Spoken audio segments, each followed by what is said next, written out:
عبد القادر کی نظریں جھکی ہوئی تھی، لیکن ان جھکی ہوئی نظروں میں بھی بے پناہ حیرت اور اضطراب تھا۔ پوری رقم برآمد ہو چکی ہے، تھانے دار نے اسماعیل کی طرف دیکھتے ہوئے کہا۔ سچل نے بالکل صحیح نشاندہی کی تھی۔ رقم کا تھیلا اسماعیل کے بستر کے نیچے موجود تھا۔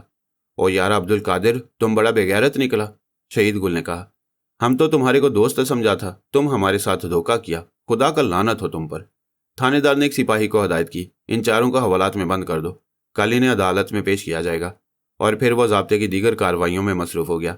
تمہاری یہ رقم تمہیں کل عدالت میں واپس ملے گی، تھانے دار نے شہید گل سے کہا۔ تمہیں کل تک انتظار کرنا پڑے گا، مگر اطمینان رکھو میں تمہیں پریشان نہیں ہونے دوں گا، رقم تمہیں کل ہی واپس مل جائے گی۔ بس صاحب، بڑا مہربانی ہوگا کہ اگر کل ہی ہمارے کو فرصت مل جائے اور گاؤں میں ہمارا بال بچہ ہمارے انتظار میں ہوگا، شہید گل نے کہا۔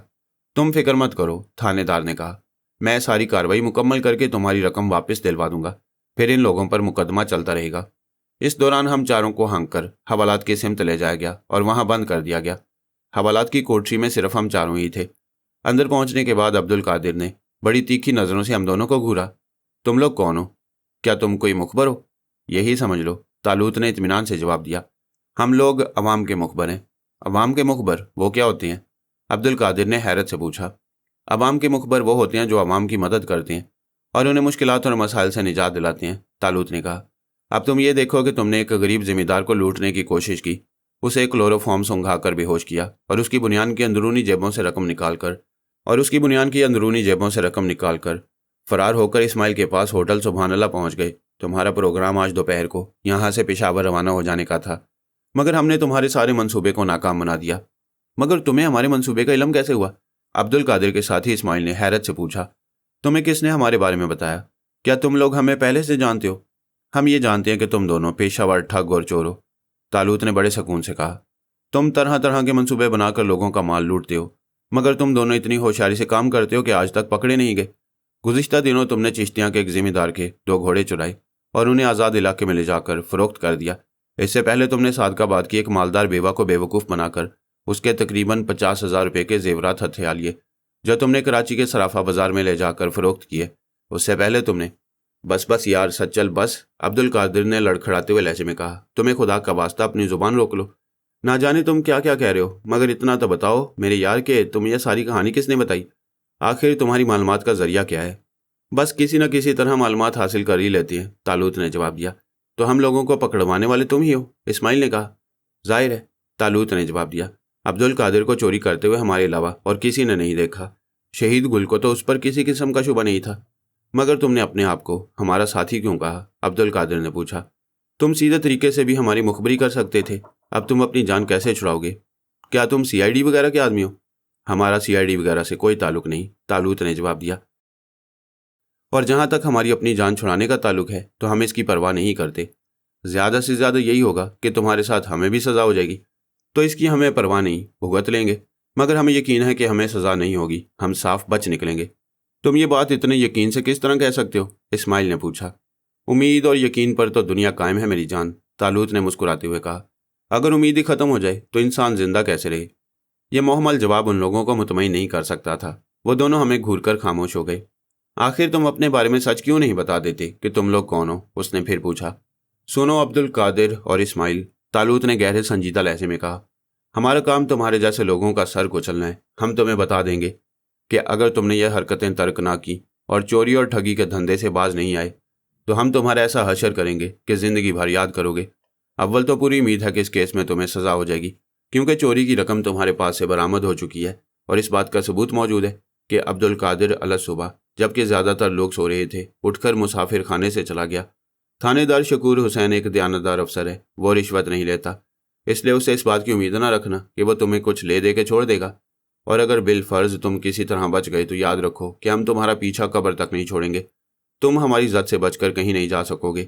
عبد القادر اور اسماعیل دونوں خاموش ہو گئے، وہ سخت حیران تھے، ہم سے مروب اور خوفزدہ بھی نظر آ رہے تھے۔ تم لوگوں نے اس کالے دھندے میں کافی رقم جمع کر لی ہے، طالوت نے اپنی بات جاری رکھتے ہوئے کہا۔ چاہو تو اسے کوئی باعزت کاروبار شروع کر سکتے ہو، نیکی اور بھلائی کے کام کرو تاکہ تمہارا اپنا ضمیر بھی مطمئن رہے۔ وہ دونوں خاموش ہو گئے اور کسی سوچ میں پڑ گئے۔ طالوت انہیں دیر تک لیکچر دیتا رہا۔ شاید تم ٹھیک ہی کہتے ہو سچل، بالآخر اسماعیل نے ایک لمبی سانس بھرتے ہوئے کہا۔ معلوم ہوتا ہے یہ لائن اب ہمیں چھوڑنی ہی پڑے گی، وہ سارا دن اور ساری رات ہم لوگوں نے حوالات میں گزاری۔ صبح جبکہ عبد القادر اور اسماعیل ابھی تک سوئے ہوئے تھے، طالوت نے مجھے جگا کر چپکے سے کہا، ہمیں آج عدالت میں صرف پیشی بھگتانی ہے، اور وہ بھی صرف اس لیے کہ شہید گل کی رقم اسے واپس مل جائے اور بعد میں مقدمہ چلتا رہے۔ عبد القادر اور اسماعیل رقم کو اپنی ملکیت ثابت نہیں کر پائیں گے۔ پیشی بھگتانے کے بعد واپسی میں ہم لوگ غائب ہو جائیں گے، بس پیشی بھگتانا ضروری ہے۔ ٹھیک ہے، میں نے جواب دیا، اس بیچارے کو اپنی رقم واپس مل جائے یہی کافی ہے۔ تھوڑی دیر میں عبد القادر اور اسماعیل بھی بیدار ہو گئے۔ بہتر ہے کہ تم عدالت کے سامنے اعتراف جرم کر لو، طالوت نے ان دونوں سے کہا، تمہارے پاس اس کے علاوہ کوئی راستہ نہیں ہے، ورنہ حوالدار محمد خاں مار مار کر تمہاری چمڑی ادھیڑ ڈالے گا، تم اس کی ضربوں سے اپنے آپ کو نہیں بچا سکو گے۔ ہم نے فیصلہ کر لیا ہے، عبد القادر نے کہا، ہم اس خوفناک شکل والے آدمی کے ہاتھوں مار کھانے کے لیے تیار نہیں ہیں۔ ٹھیک ہے، ہمیں تھوڑی بہت سزا ہو جائے گی، بھگت لیں گے، اور اس کے بعد اس دھندے کو ہمیشہ کے لیے چھوڑ دیں گے۔ تھوڑی دیر بعد ہم لوگوں کے لیے ناشتہ آ گیا، جسے ہم نے کسی نہ کسی طرح زہر مار کر لیا، اور پھر ہم سب کو ایس آئی کے کمرے میں لے جایا گیا۔ عدالت کے سامنے پیش ہونے سے پہلے تم لوگ اپنے اپنے بیان مجھے لکھواؤ۔ تھانے دار نے ہم لوگوں سے کہا، سچل اور بچل نے تو اقبال جرم کر لیا ہے، اور ہم نے ان کے بیانات لکھ لیے ہیں، اب تم دونوں کیا کہتے ہو؟ عبد القادر اور اسماعیل نے بھی اپنے جرم کا اقرار کر لیا اور ان کے بیانات لکھ لیے گئے۔ تم عقل مند لوگ معلوم ہوتے ہو، تھانے دار نے کہا۔ ہم چاروں کو عدالت میں لے جایا گیا۔ وہاں ہم لوگوں کے علاوہ شہید گل اکبر اور مسافر خانے کا مالک بھی موجود تھا۔ ملزموں کے اقبالی بیانوں کے پیش نظر اس دن کارروائی مختصر ہوئی۔ عدالت نے ہم چاروں سے پوچھا کہ آیا ہم اپنے ان بیانات پر قائم ہیں جو ہم نے پولیس کو دیے ہیں۔ ہم سب نے اس بات کی توثیق کر دی۔ چنانچہ سماعت اگلی پیشی تک کے لیے ملتوی ہو گئی اور شہید گل کو اس کی رقم واپس کر دی گئی۔ وہ اسی وقت وہاں سے روانہ ہو گیا۔ چلتے چلتے وہ ہمیں نفرت بھری نظروں سے گھورتا ہوا گیا۔ اب ہم لوگوں کا تھانے واپسی کا مرحلہ تھا۔ میں اور طالوت ایک ساتھ تھے، اور اسماعیل اور عبد القادر ایک ساتھ۔ دونوں کی ہتھکڑیوں کی زنجیریں دو الگ الگ سپاہیوں کے ہاتھوں میں تھیں۔ ہمیں پیدل ہی لے جایا جا رہا تھا کیونکہ فاصلہ زیادہ نہیں تھا۔ جیسے ہی ہم لوگ عدالت کے احاطے سے باہر نکلے، طالوت نے مجھے آنکھ سے اشارہ کیا۔ دوسرے لمحے ہم لوگ مخفی ہو چکے تھے۔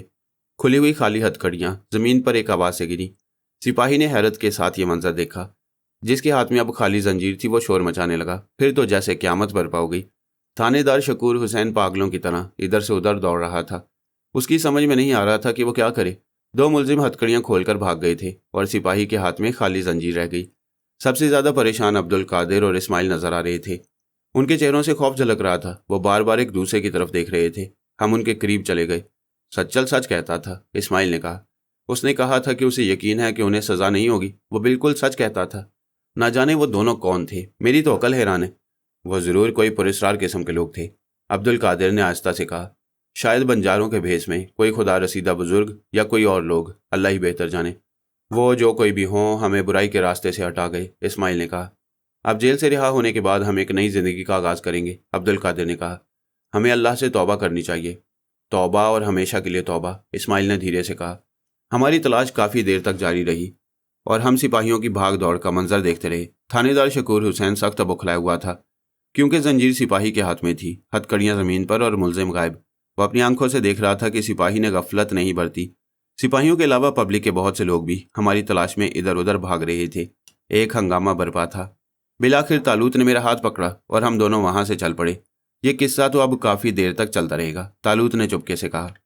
ہم لوگ چلتے ہوئے وہاں سے کافی دور نکل آئے۔ آخر ایک جگہ میں ایک ٹوٹا ہوا ویران مکان نظر آیا جس میں کوئی نہیں رہتا تھا۔ ہم دونوں اس مکان میں داخل ہو گئے۔ مکان کیا تھا، صرف کھنڈر تھا، کچھ دیواریں سلامت تھیں اور بس۔ تاہم ہم دونوں یہاں باہر والوں کی نظروں سے محفوظ رہ سکتے تھے۔ چنانچہ ہم نے اپنے آپ کو ظاہر کر لیا۔ ہم ابھی تک بچل اور سچل کے حلیوں میں تھے۔ یار یہ خواہ کا نیا چکر بیچ میں نکل آیا، میں نے طالوت سے کہا۔ تم بالکل ٹھیک کہہ رہے ہو، طالوت نے کہا۔ پہلے تو میرے ذہن میں یہ تھا کہ ہم اپنے انہی حلیوں کے ساتھ مہم کو سر کر لیں، مگر اب ہمیں اپنے پروگرام میں کچھ تبدیلی کرنی ہوگی۔ لیکن اگر ہم عائشہ کے گاؤں جائیں گے، میرا مطلب ہے کہ ہمیں وہاں جانا تو پڑے گا ہی، کیونکہ شوقی اور سوسی کو وہاں سے لینا ہے، تو اس وقت تو ہمیں پھر سچل اور بچل ہی بننا پڑے گا، میں نے کہا۔ اس وقت ہم ذرا دیر کے لیے سچل اور بچل بن جائیں گے۔ اچھا تو اب ہم کیا بننے جا رہے ہیں، میں نے پوچھا۔ فی الحال تو ہم کراچی کے دو تاجر ہیں، میں عبد الحمید ہوں اور تم عبد المجید۔ ہم دونوں بھائی اور ایک کاروباری سلسلے میں مردان آئے ہوئے ہیں۔ چنانچہ ہم یہاں کے سب سے اچھے ہوٹل میں قیام کریں گے اور اس کے بعد اغوا کنندگان سے رابطے کی صورت نکالیں گے، طالوت نے کہا۔ تو پھر چلیے جناب عبد الحمید صاحب، میں نے مسکراتے ہوئے کہا، کسی اچھے سے ہوٹل میں چلتے ہیں۔ چلیے برادرم عبد المجید صاحب، طالوت نے ہنستے ہوئے کہا، اور ہم دونوں کے حلیے بدل گئے۔